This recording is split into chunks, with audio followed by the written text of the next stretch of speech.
Saudi Arabia are not done spending on absolutely massive transfers and have the ability to corrupt the transfer market the way that China did 6 years ago when it was snatching people like Oscar. This time, the names seem to be even bigger and the money is even bigger than that. Like this tweet from Fabrizio Romano that demonstrates both of those things. Al Hilal sent an official bid to Lionel Messi worth more than 400 million euros per year. At that rate, you would actually become a billionaire in 2.5 years. And depending on what the more is, it could be less than that. A source told ESPN senior writer Mark Ogden that report of over 400 million euros per year was excessive, but whatever the actual offer is, it would still likely dwarf whatever Cristiano Ronaldo is getting, which is over 200 million per year in whatever denomination you want to stick on the front of that. And Messi is not the only one that has been rumored to move to Saudi Arabia in recent days. Luka Modric, Karim Benzema, Sergio Ramos, even a manager, Jose Mourinho, have been linked with massive money moves to Saudi Arabia. I mean, it could be a tidal wave. Or is it an illusion? And we've chased down all of those rumors so that you don't have to, but there is one that is made particularly likely by the existence of Ronaldo. And that one is the most important one, and that would be Messi. Now, the club you just saw in that Fabrizio Romano tweet is important because the club is Al Hilal, the traditional powerhouse of Saudi Arabia, the best team in the Asian Champions League. Not necessarily that important. What is important is it's in Riyadh, a city in Saudi Arabia that happens to be home to another club in the Saudi Pro League, that club being Al Nassr. It would be the ultimate form of one-upsmanship between the two rival clubs in the same city. It was initially a surprise that Ronaldo went to Al Nassr because it was considered the smaller club of the two based off of recent success.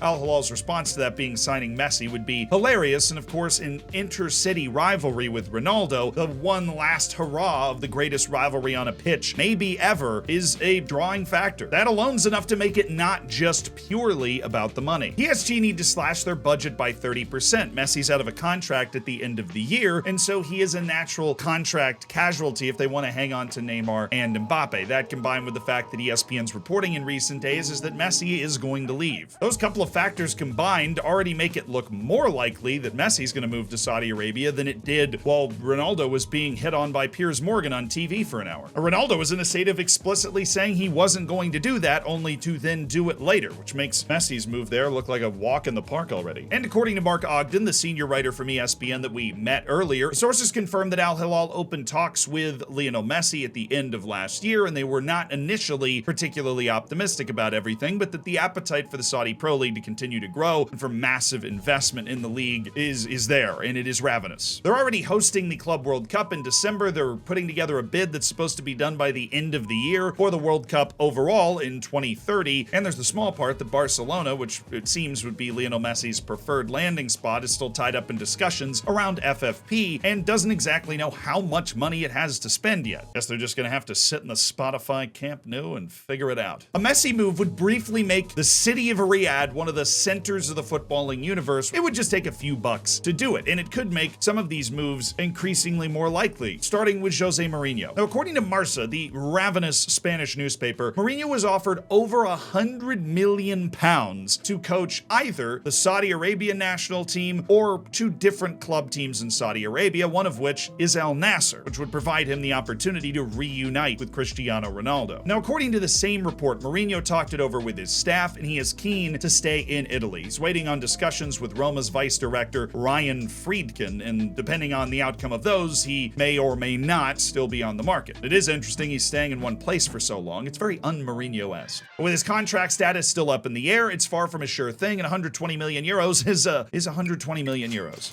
The next star on the list is Karim Benzema, who was approached by Al Ittihad in the Saudi Pro League, who were said, according to CBS Sports, to be optimistic that he'd be convinced to leave Real Madrid at the end of his contract at the end of this year, which would be insane because he's still really good. But even though his name was bandied around with all the others in the reporting, it came out a couple days before recording this video that he had officially declined the offer from Saudi Arabia despite this initial optimism. Football Espana reported he is still determined to stay in Spain and optimistic about getting a new contract with Real Madrid. So he is out for now, but the offer is on the table, depending on what Real Madrid want to do. And while we're in Real Madrid, let's just go on over to Luka Modric's locker, because he was also in that same report we were just reading. Modric is older and seems to be mired in more uncertainty around his contract ending this summer. The soon-to-be 38-year-old received a 2-year, €60 million offer from a Saudi Arabian club, but came out to Thomas Gonzalez Martin and officially turned down the offer after flirting with it in an apparent attempt to get a better offer from Real Madrid in the first place. The report actually stated that one of Modric's agents told Real Madrid about the interest from Saudi Arabia about the particular offer, and you can only imagine the point of that was to drive up the interest. There's no other incentive there. It certainly lit a fire under all the headlines around Saudi Arabia, adding Modric's name to the mix. But according to this report, he is all in for another season in Real Madrid, which means both of the Real Madrid names you can cross off the list. But what about Sergio Ramos? See, he's not at Real Madrid anymore, and even though he's coming back into form after an injury-plagued first season at PSG, he's still only played 49 matches for PSG over the last 2 years, while raking in €200,000 a week. He's also running into the same problem that Lionel Messi is, because PSG is trying to slash its wage budget by 30%. In an initial report by L'Equipe,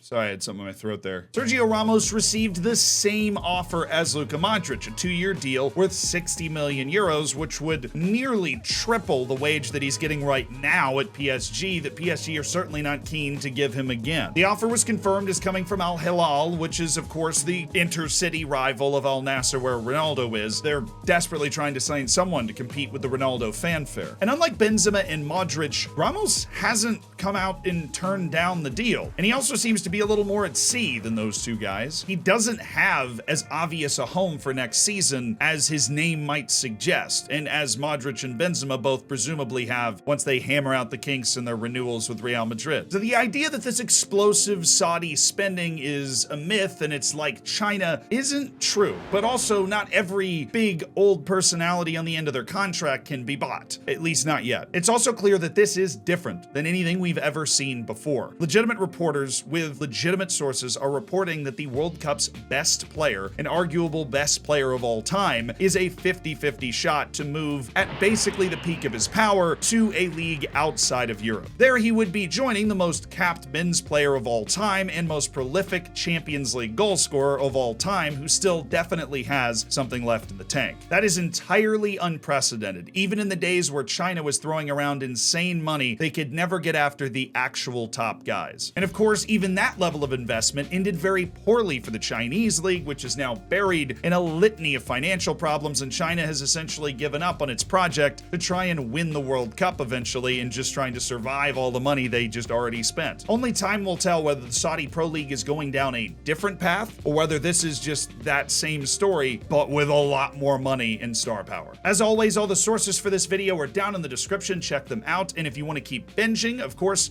I've got another video for you. This about how Roman Abramovich actually bought another club, but nobody could prove it until now. Now they can prove it, thanks to some hackers. Love me some hackers.